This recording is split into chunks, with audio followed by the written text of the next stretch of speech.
Hey everybody, it's Ezra Levant here. What a pleasure to be with you. It's Wednesday, June 17th, every day at 12 noon Eastern Time, 10 Mountain Time.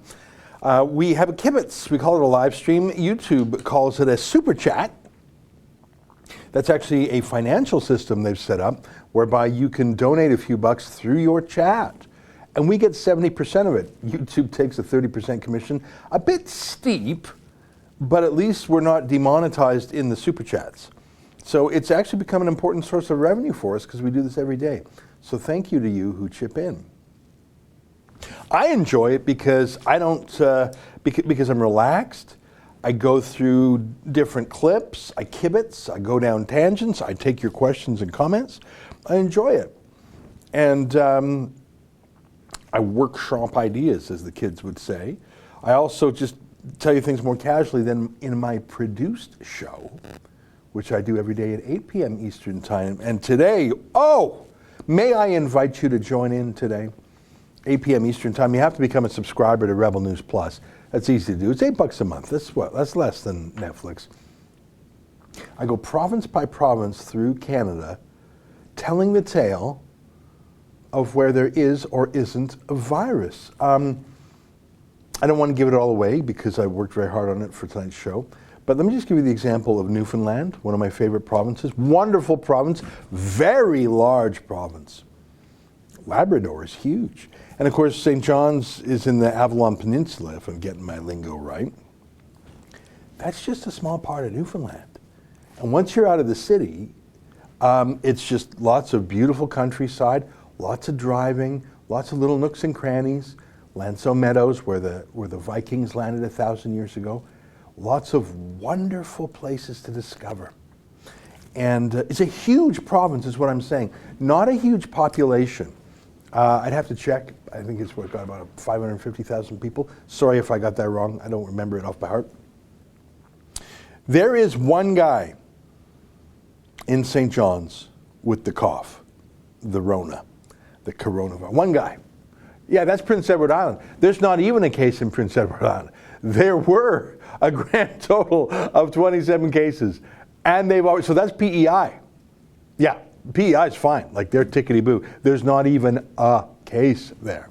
27 people got the cough, and they're all fine, and they're doing great. And the province is still under lockdown. But Newfoundland, which is, 4 times bigger, they have one case of the cough. Yeah, there we go. So you see it. Total number of cases ever, 261.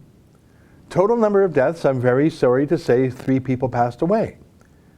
But if you can see in the bottom left-hand corner, 1 active case. Grand total, 1 person. He's not in the hospital. You can see currently hospitalized, 0. Currently in ICU, intensive care unit, 0.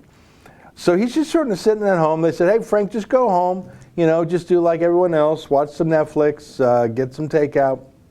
Just stay home, okay, mate? Yeah, okay, will do. It is a massive province, and the whole place is still on lockdown. 1 guy, not even in the hospital. 3 people have passed away. I like to talk about the number of moose in Newfoundland. Moose are not indigenous. They're not an organic, natural species. They're an invasive species in Newfoundland. Someone thought, let's bring some moose here. Now there's more than 100,000 moose. There's still more people than moose, but, a lot of moose. You see moose everywhere. And the thing about moose is they're glorious to behold. They're fun to behold.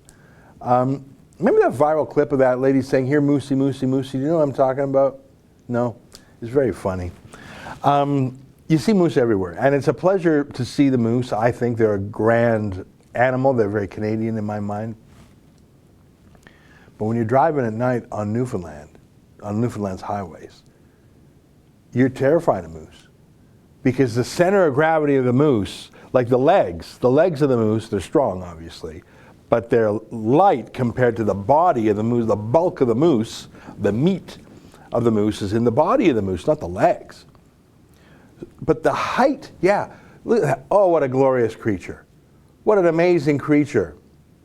But look at those legs. They're pretty thin compared to the bulk of it. So God forbid you're driving this highway at night And look at that, these cars, they're all slowing down to watch it because it's quite a laugh. But let's say that moose wasn't on the side of the road. Let's say that moose was on the road. And let's say you didn't see it in time because you're going 100 at night on the highway in Newfoundland. And you hit that thing with your car. So the legs are just going to go bing. Like they're just going to go like that, right? But that huge bulk of the car is going to come through your windshield. Because it's so high up, right? I mean, you hit a shorter critter, it's going to hit your hood, and maybe it'll bump up, but the hood will take the brunt of it. Here, you hit that moose, you're just tipping it, and the actual body of the moose comes smashing through your window. Seatbelts ain't going to save you. Airbag ain't going to save you. You've got this 1,000-pound moose coming through your window. And I've shown it to you several times before, so I don't propose to show it now unless Justin has it handy. Every year in Canada, 30 to 40 deaths on the highway from hitting wild animals. A lot of those are in different, obviously Newfoundland's population is small in regards to the rest of the country, but still every year in Newfoundland, there are several car accidents, and on average, someone dies from hitting a moose. And it's not funny. I mean, it sounds funny, the moose menace. But the reason I tell you this is because the threat of the moose is at least as grave of the threat of the coronavirus. Newfoundlanders have lived with the threat of the moose. They have not, recoiled. They have not made themselves prisoners in their own homes, terrified of the moose. Moose mania has not gripped the province. People have a respect for the danger of the moose and its majesty, but they have not locked themselves in their homes, shut down restaurants, gyms, barbershops, malls, sentenced a fifth of their population to unemployment, and generally acted very strangely because of the moose menace. There's one guy at home, I call him Frank. So Frank's at home in St. John's, and the whole province is on lockdown because Frank's got the cough. That's my monologue today. Kane Enmark, $2. The issue is values, not system racism in Canada. Well, what does system racism mean? I mean, systems, they're not like a electrical system or a solar system. They're human systems built by people. They're systems of how we get along with each other. Court systems, police systems, economic systems. And they're animated by you and me. And so whenever anyone says there's systemic racism, really they're saying people are by nature racist because it's the people who animate the systems. I'm not talking about like the water cycle or something inanimate, something non-human. So when someone like Justin Trudeau, the Prime Minister, says there's systemic racism, and he has presided over the system for 5 years, and in many ways he has created the system, I don't buy it, because the question is, who are you protesting against? Who made and perpetuated the system if it wasn't you? It's like Trudeau always, when he's caught doing something, says, oh, this is a learning moment for all of us. Like when he was revealed to have groped the young reporter Rose Knight in Creston, BC. Oh, she experienced it differently. This is a chance for all of us to learn. Nah, mate, I didn't grope anyone in Creston, BC. I didn't grope Rose Knight. You did. You can't make yourself an independent third-party observer to your mess. You're the Prime Minister for the last 5 years. How can you say, oh, the system is racist? You are the system, mate. You're the key person in the system. You're the Prime Minister of the country. You run the cabinet. You command the legislature. You have executive authority over many systems, from Corrections Canada to the RCMP to the tax code to immigration. You are the system, mate. Mike Seguin, $28. When will the Conservative Party vote in a leader with some big ones? Well, people seem to like Leslie Lewis these days. Here's Leslie Lewis's latest Twitter ad, her video. You know what I like about Leslie Lewis? She's come on our show twice or maybe 3 times now, I can't recall. She'll talk to people on the merits. She's not into this Ottawa, Toronto, Heather's game, I call it, Mean Girls game of, oh, we don't talk to the Rebel because they're too conservative, or not even that, because the CBC will get mad at us. I like that about Leslie Lewis. So she's got a new ad out, and she's doing well on online engagement. I know that's not the same as voting time, but here's the new video by Leslie Lewis. What do you think of this? Our nation was built by people who worked. From Indigenous Canadians who knew how to get the most out of the land, to trappers and the traders who never let the rugged terrain or the vast geography intimidate them. As technology advanced and industry in Canada thrived, Canadians proved that when it comes to digging deep to find success, we're tougher than the cold and we're stronger than the rock. I believe that Canada's best days are ahead because I still believe in Canadians. I believe that success in Canada is still right below the surface, like it's always been. I believe that this is still a nation, that when we come together, united by our common dream and purpose, that there's nothing that we can't accomplish. So what if COVID isn't the end, but just the beginning? The beginning of a stronger, more self-sufficient Canada, dependent on our own resources, our own energy, our own passion to protect this nation that we love.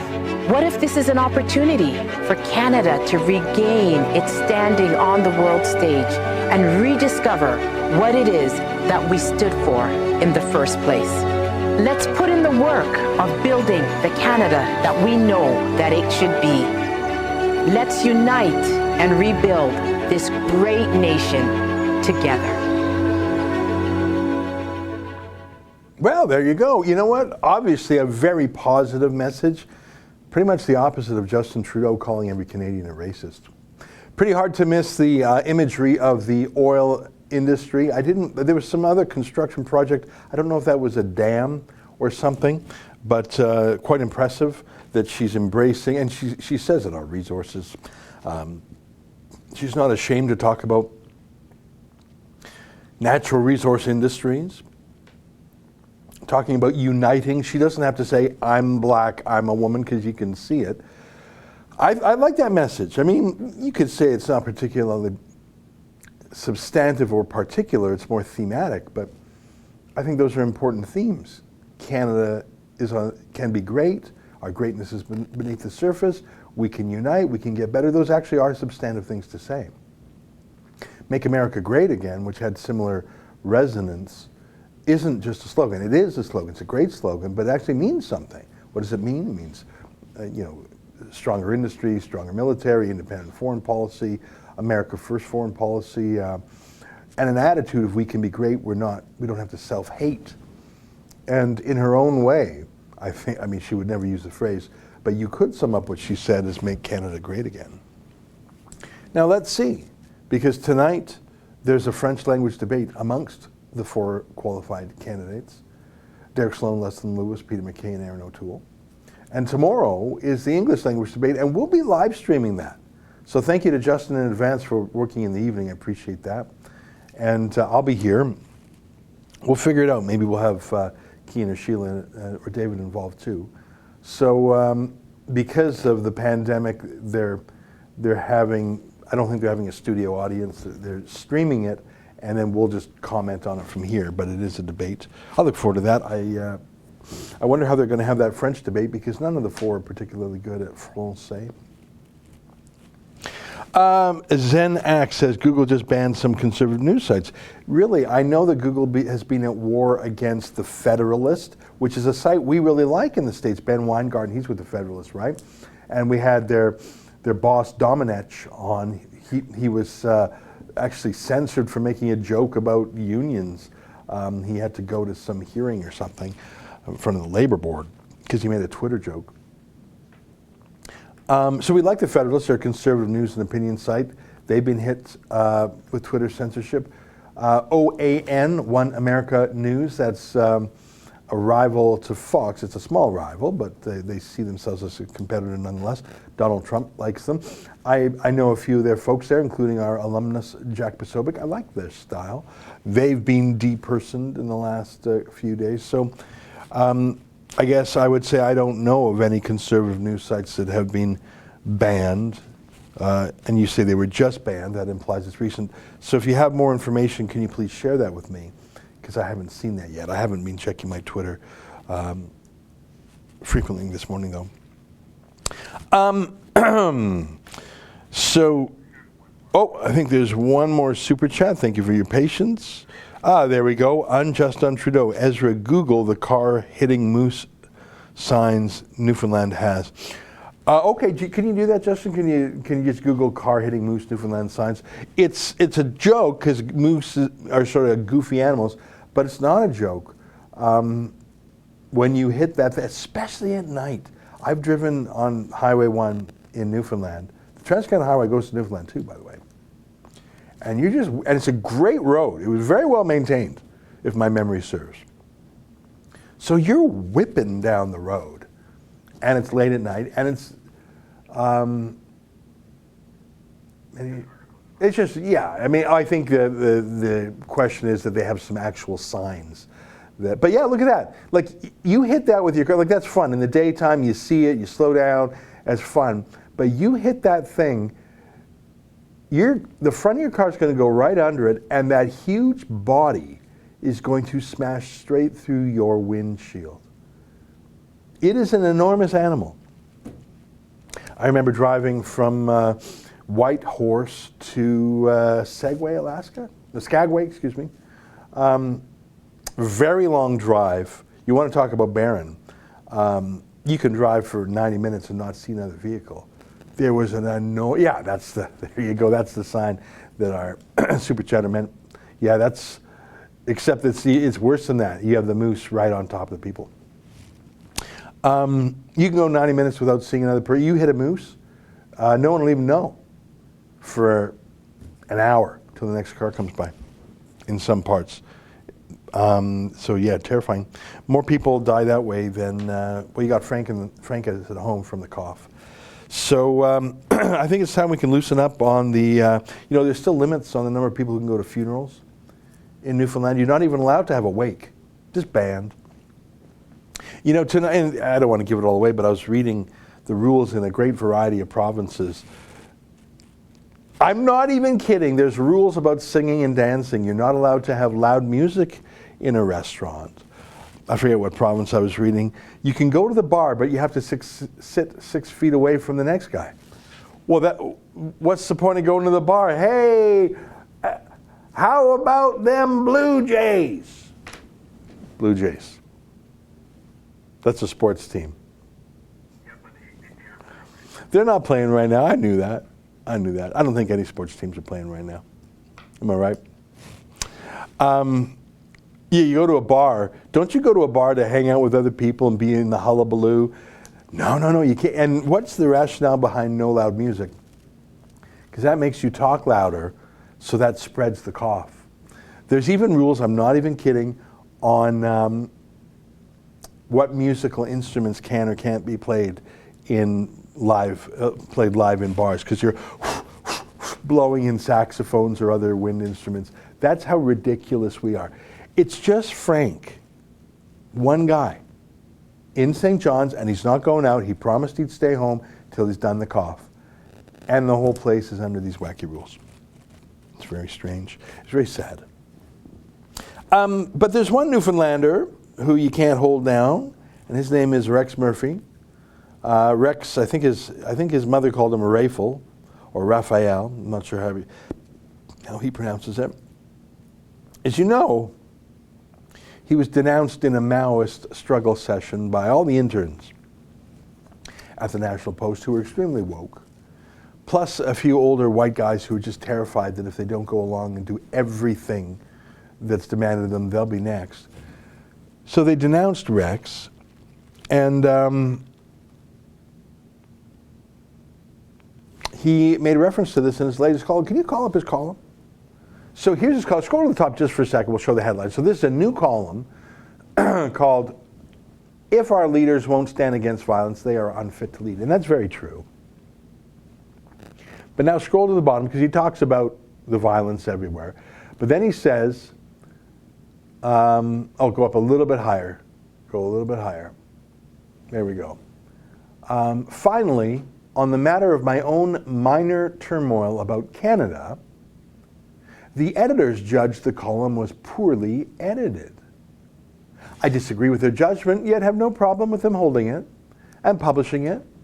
I had no problem with a column criticizing mine appearing in the Post soon after. My view, however, is that the edit was fine. The piece said what I wanted to say, and therefore all and any flack, such as there be, comes home to me and me only. Finally, as there seems to be a tad of curiosity on this point, I stand by the column. I will not apologize for it, nor apologize for any part of it.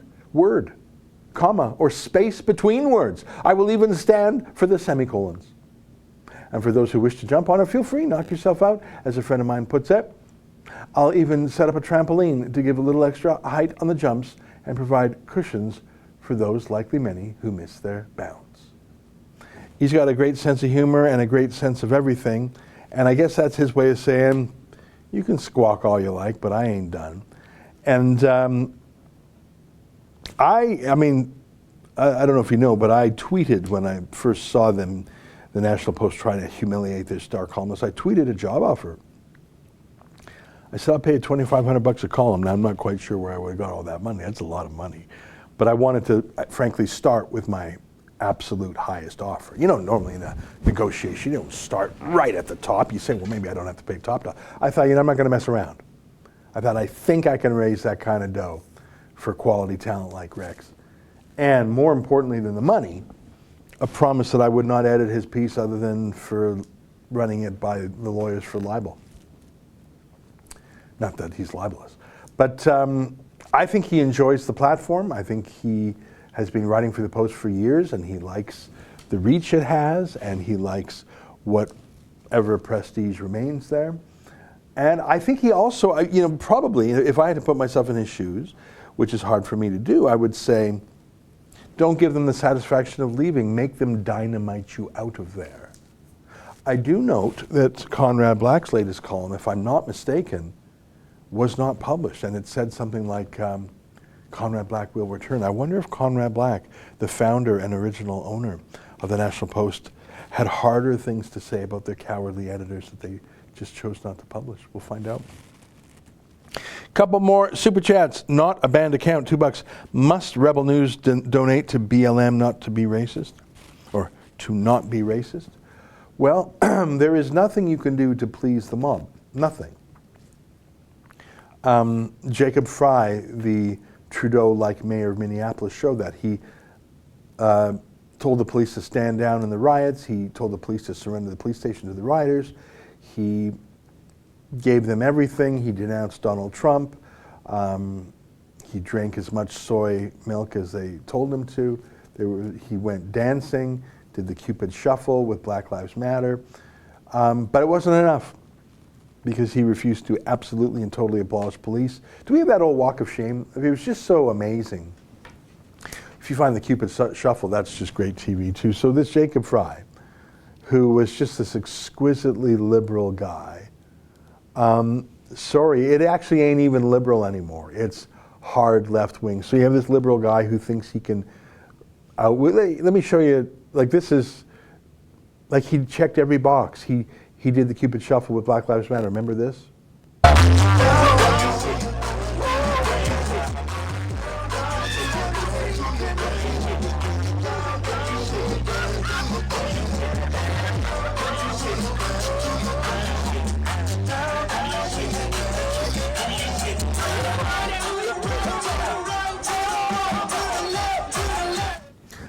I don't even think he's got great rhythm.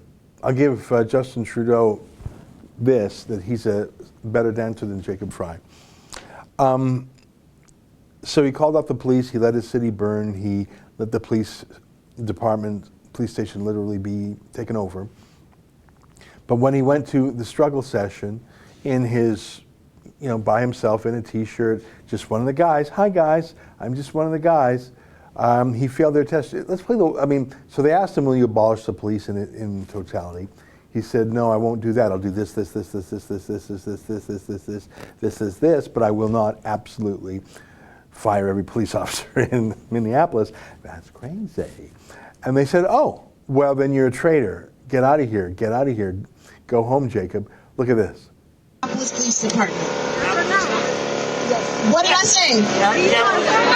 We don't want no more police. Is that clear?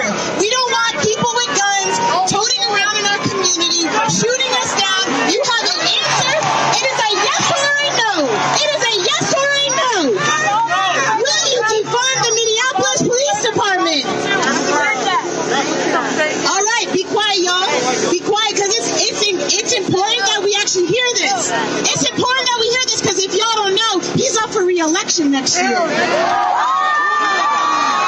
If y'all don't know, he's up for re-election next year. And if he says no, guess what the fuck we gonna do next year?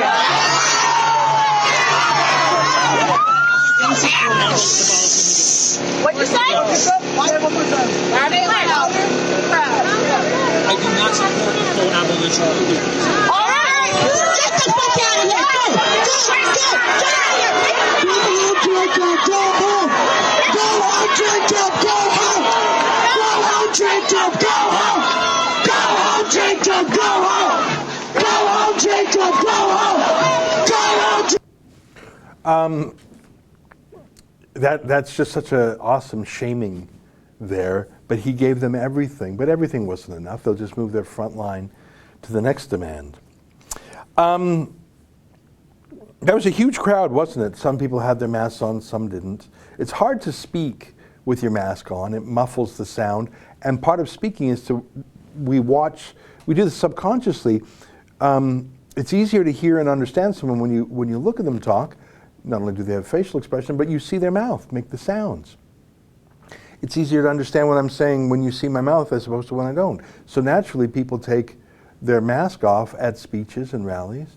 So, of course, that was a COVID-19 risk. People weren't 6 feet apart. The thought that they would be ticketed is unthinkable because they're politically woke. The mayor himself was there. But playgrounds remain under lockdown.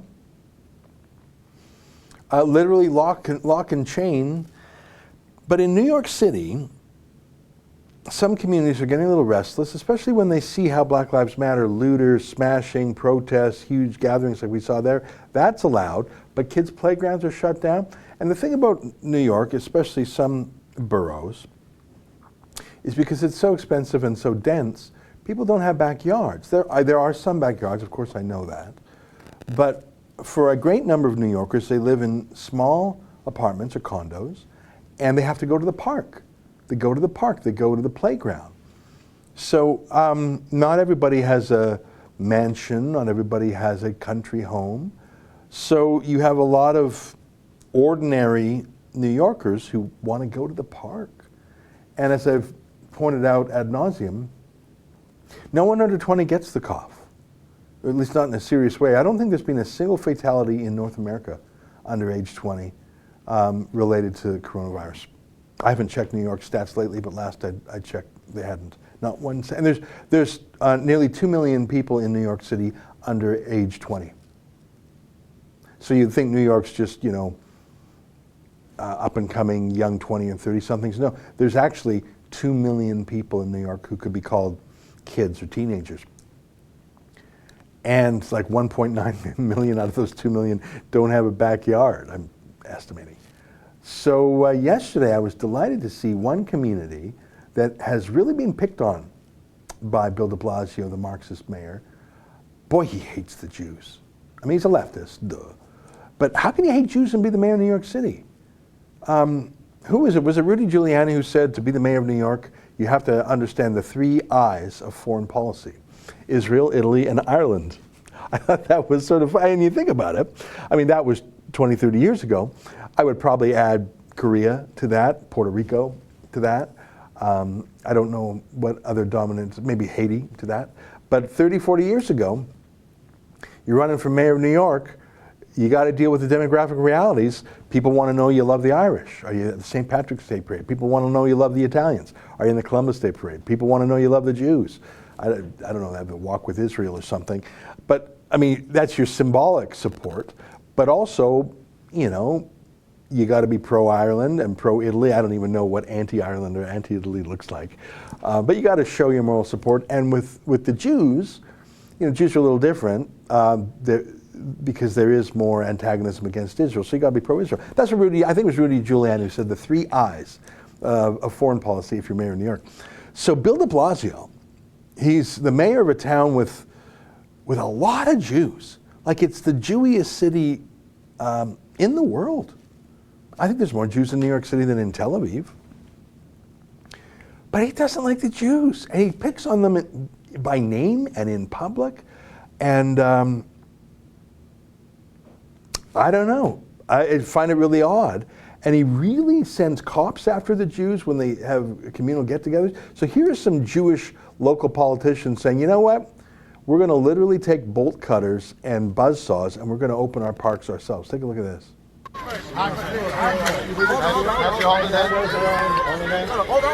Open it up wide. More wide.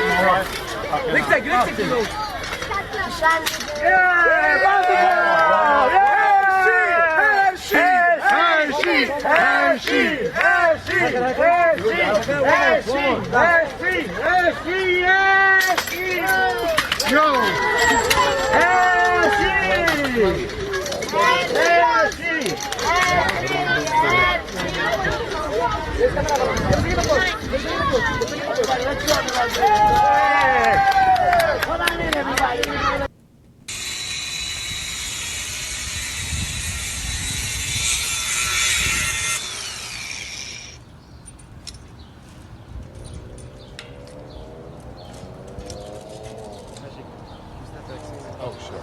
Go ahead.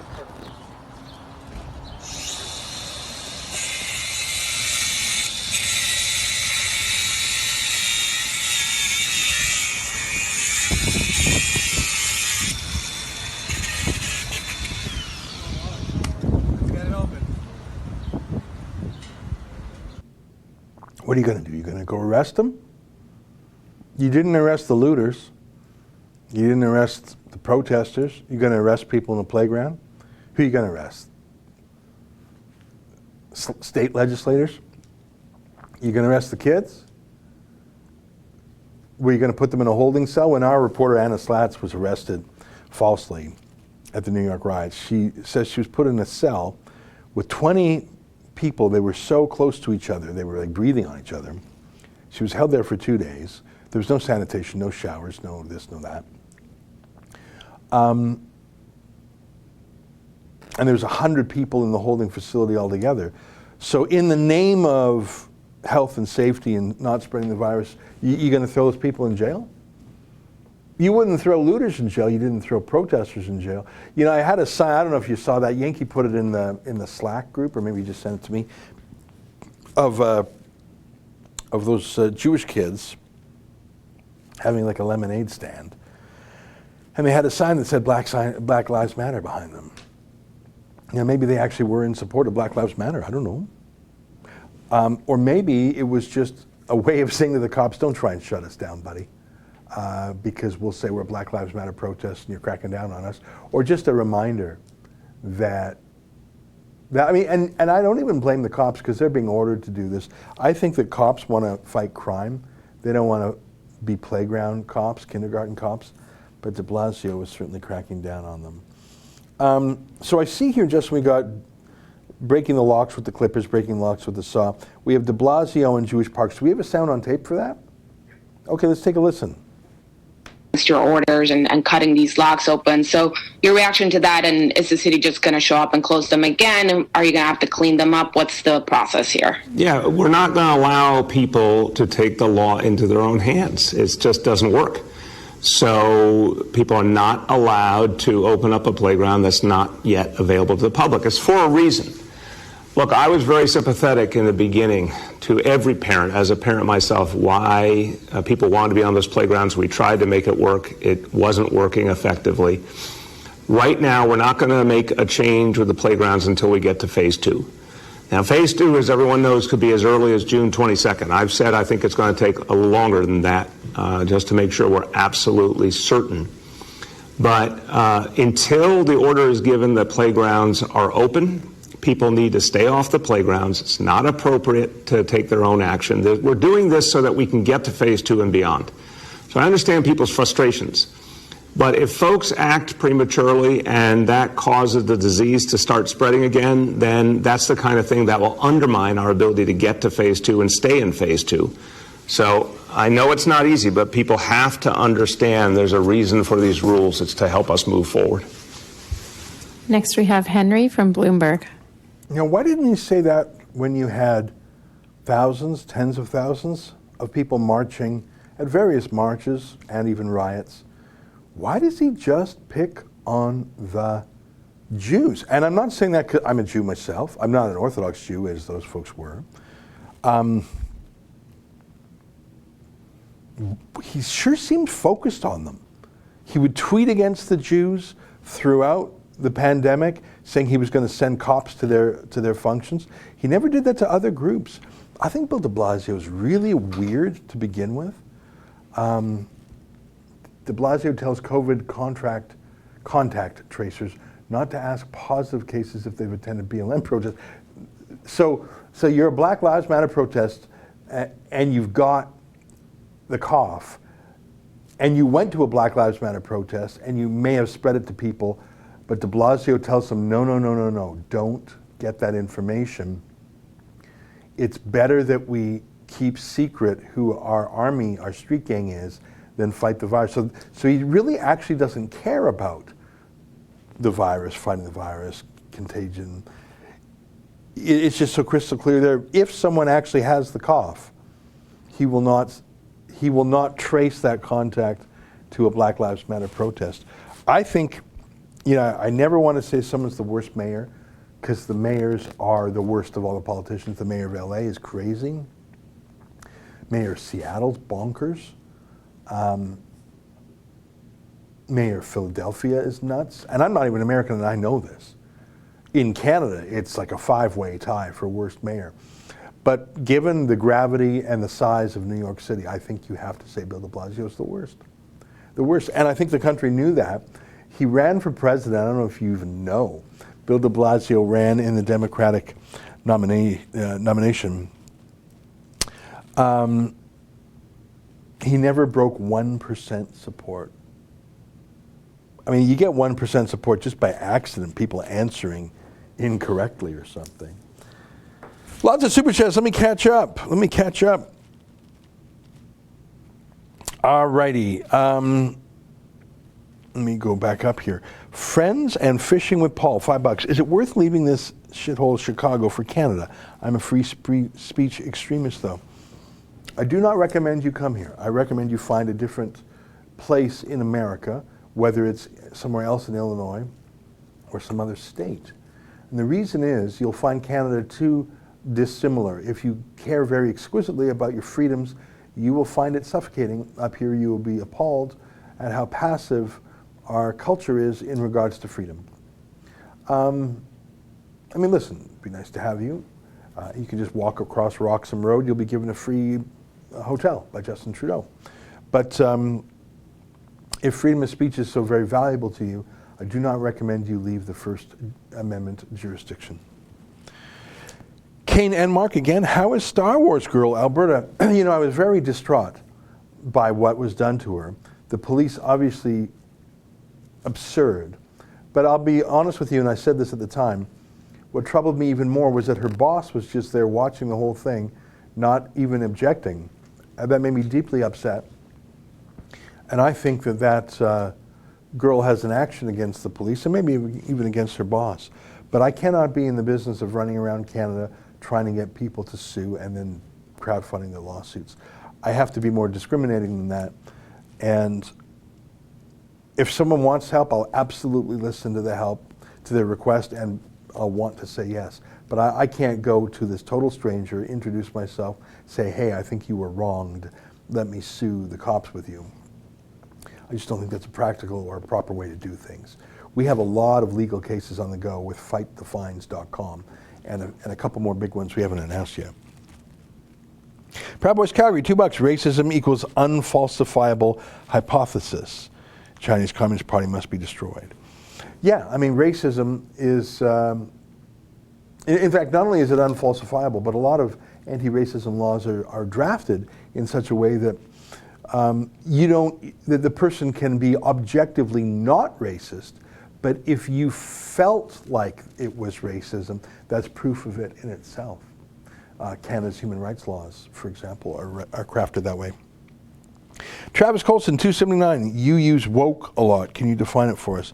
Woke is just a progressive word for being politically hyper-attentive to political correctness and progressive memes, and always being sensitive to microaggressions and looking for the critical theory Marxist angle to everything and looking for oppression. It's basically, wake up, open your eyes to the injustice. Can't you see the injustice of the system?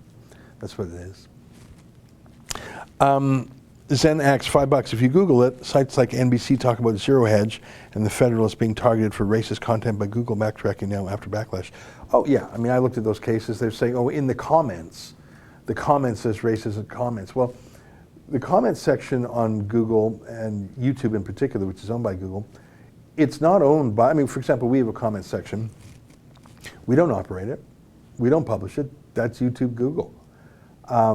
They actually have some moderating bots. Sometimes, in fact, right now, there is a stream. I mean, I could see it in real time because I'm logged in. There is a stream that,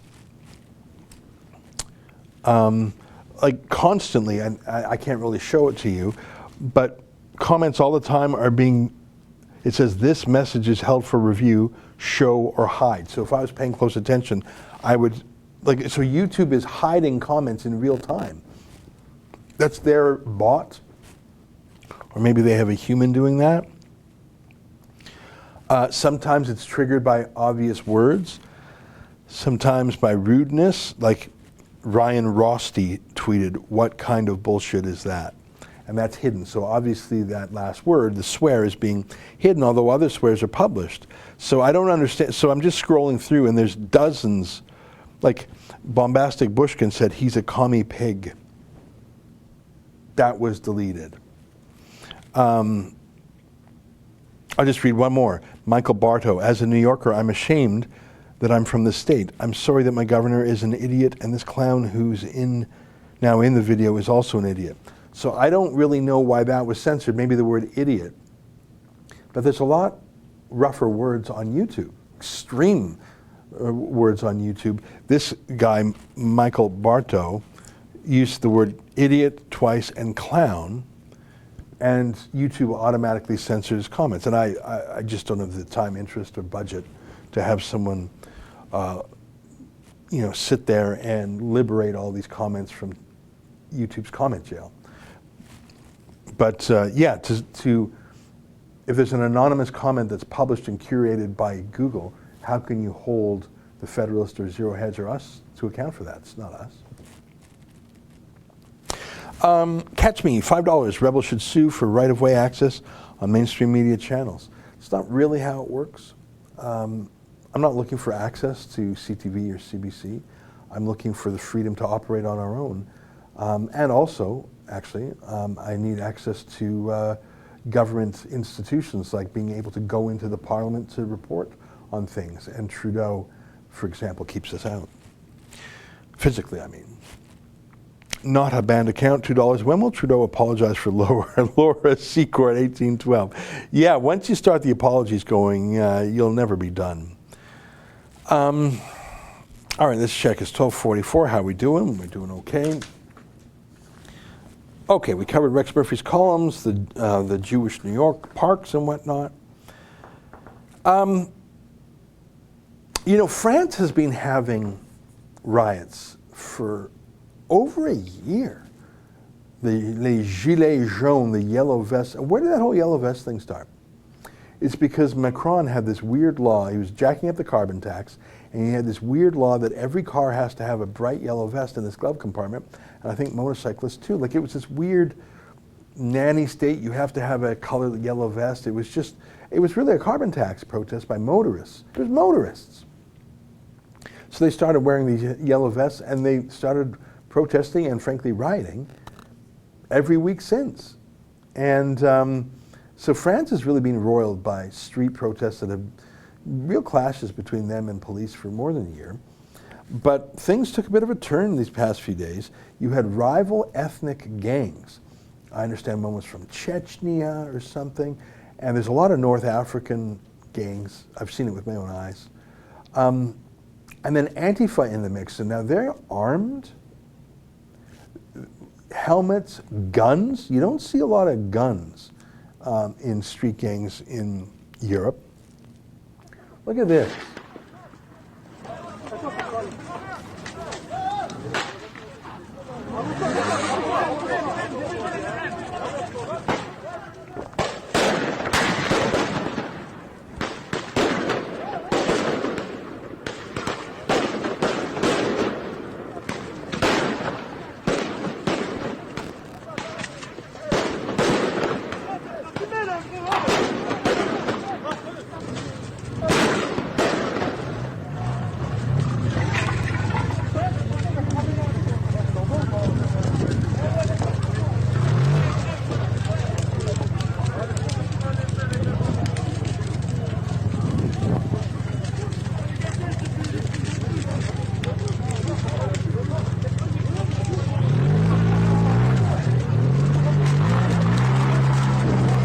Toutes les caméras vont disparaître au Grésil.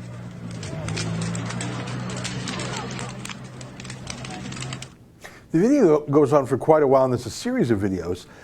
It's a very large armed force. You don't usually see that. In America, a lot of the riots have some agitators for sure, some provocateurs and leaders, but a lot of the cannon fodder in those riots are just people spontaneously, oh, I'm going to smash a Nike store and steal some shoes or something. That's not this. In France, these people are organized, they have firearms, and I won't get into it now, but the other day, I don't know if you saw it, Justin, I tweeted a whole series of videos of how the French SWAT team went in. If you can find that series of video tweets, I think I tweeted them yesterday. It's like a little militia. And a lot of them were foreign. Like, this isn't white liberal Antifa. These were groups that maybe, you know, sleeper cells or little I don't know. It felt like a little gang, but not just like a street gang, drug gang. Yeah, look at this. Now, this is in the heart of Paris itself. This is in the tourist areas. Look at that. You've got helmets, you've got gloves, you've got, by the rioters and protesters, I mean. Yeah, this is right in the heart. They call it Les Invalides. This is near the Eiffel Tower. This is near, I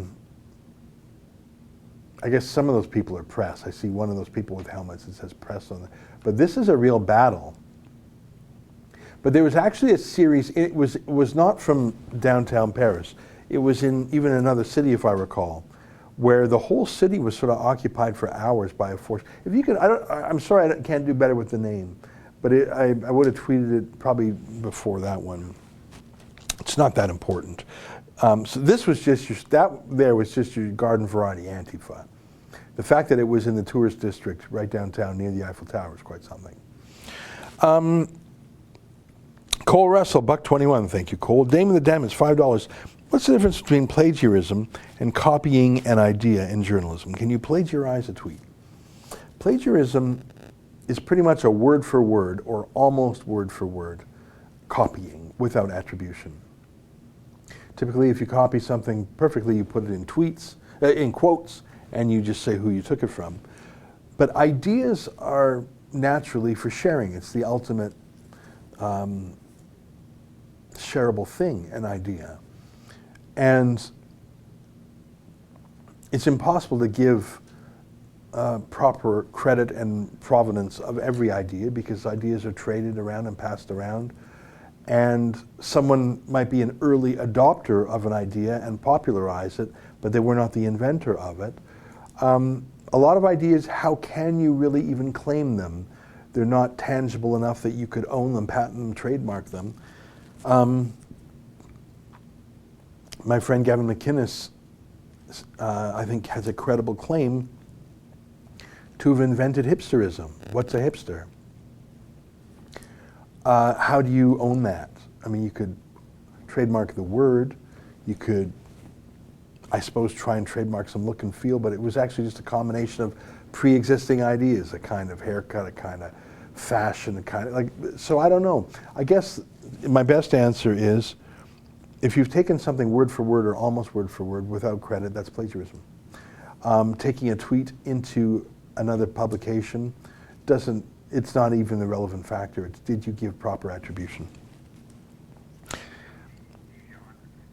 Dijon, that's exactly what, it's fine if it's in Frey, but we have the actual street scenes from Dijon. That's exactly where it was. Okay, so I would have tweeted a series, like about 5 or 6. It's just basically the gangs walking through Dijon and fire. So it wasn't the actual clash, it was the city under the control of the gangs. I did about 5 in a row. I forgot the name, thank you, it's in Dijon. The namesake of, yes, thank you. So Terry Dimond, this is the guy who did it all. So what's the caption above this one here? Meanwhile, in the French town of Dijon, in France, fires raging in the horizon and weapons heard being shot into the air. Looks like a war zone, but in a Western civilized country. Yeah, just scroll down these. Update. Okay, that's what we showed. Now those gang members. Let me just read these captions as we'll just go through them. Can you pump up the font size just one little bit? Perfect. Now those gang members are shooting with their rifles at drones who were sent by police forces in the areas monitoring the situation with video surveillance unfolding in Dijon in France. Next one, please. Update. Another video of those gang members with heavy armed weapons shooting up towards the air in Dijon in France. They may be shooting the drones. Who knows? Update. The video, what you are going to see right now, is not made in Syria or anywhere in the Middle East. It's on the streets of Dijon in France today. Gang members ruling the streets with heavy armed weapons. Look at that in France. Next one, please. Heavy armed gang members and riots are out in the streets of Dijon in France today, shooting the rifles and pistols up in the air has made many civilians scared. Yeah, I'm serious. Look at those. Anyways, it goes on for quite a while. I didn't see that in the mainstream news. And those gangs, I mean, I've been to France several times recently, and there is an enormous North African population because they speak French in Morocco, Algeria, Tunisia, even Lebanon, Syria. They speak French in a lot of those places. Partly because Napoleon conquered them all. But now they've conquered France. Elizabeth Munson, 279. What about Meghan Markle doxing Jessica Mulroney? Did Meghan Markle dox Jessica Mulroney? I know that Jessica has been a friend of Meghan Markle, and Jessica Mulroney has been thrown under the bus for a quarrel she's had with a black influencer on Instagram. But will you forgive me for not knowing what you're referring to? I didn't know that Meghan Markle doxed Jessica Mulroney. What does that mean? Just released her address?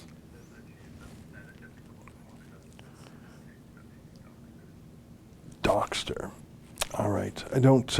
I just don't know. I mean, to me, doxing is when you publish confidential information, someone's residence, someone's personal cell phone, the details of their family, for example. That's what I traditionally mean to be doxing.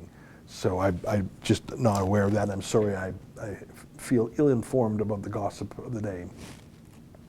Derek G, let's make Western civilization great again. MWCGA. Well, we got to stop digging before we can start building, don't you think?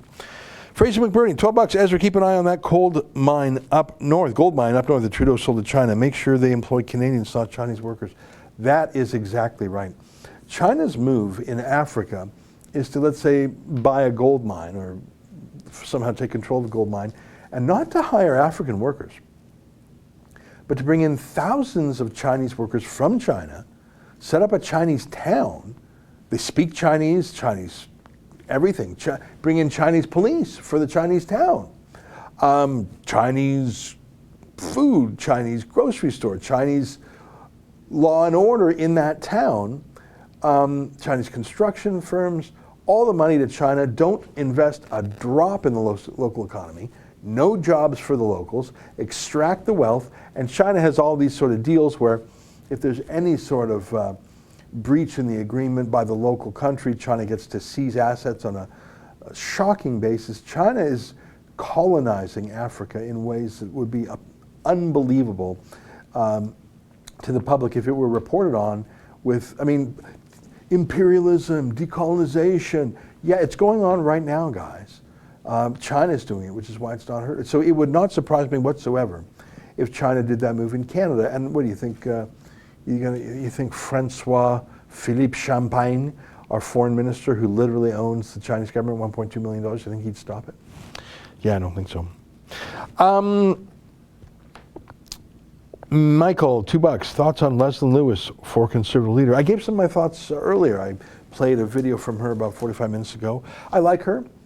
She's been on my show, which tells me two things. First of all, she's not afraid to talk to me and not afraid for other people to know she talks to me, which shows a little bit more courage than Peter MacKay and Erin O'Toole.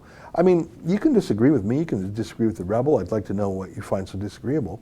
But if you're afraid to come on our show because the media party mean girls will be mean to you, that is far more worrying to me, because it tells me you care about what the CBC says about you, which tells me you'll do what the CBC tells you to do, which tells me not only you're not very conservative, but you don't actually have any leadership because you are led by the CBC. So Leslie Lewis has been on my show 2 or 3 times, and I'm glad of it. My view is that she could use a little bit more seasoning. I'd like to see her as an MP for a term before going straight to the top job, but I'm glad she's part of the movement.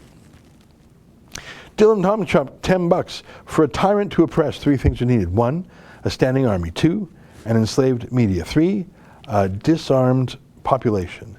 Canada has all 3. Well, I think there's one more thing that Canadians have, and it is unfortunately passivity.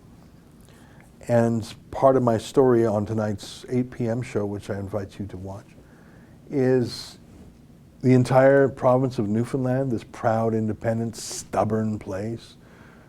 You're letting yourself be banned from holding wakes for the dearly departed because one guy named Frank has the cough in St. John's. He's not even in the hospital. Got 1 case of the cough in the entire province of Newfoundland. He's not even in the hospital. He's just sitting at home watching Netflix. And you're fine with the entire province being shut down. You don't even have a case in Prince Edward Island, and you're banning the gyms. You're banning all sorts of other lists that I showed tonight. Forget about the army and the media and disarmed population. Look, I don't even see the letters to the editor. I don't even see the opposition party opposing. Yeah, dude, it's totally fine. I heard Frank had a cough. We better keep the entire Saskatchewan, the entire province of Saskatchewan, 1.2 million people. There are 3 people in the hospital. In the whole province, 3 people in the hospital. You're shutting the whole place down. Yeah, maybe you don't really like freedom enough. Well, it's 12:59, and it is our tradition. Oh, so I'm going to read the super chats, and then we're going to go with a dog video. You got the dog video on standby? We play the dog videos every day because even if they're not great, they're better than the news, and they make me feel slightly better. Grizzly Patriot, $5.49, thank you. Not a banned account, $1.99. If you're Canadian, where's your poutine or syrup?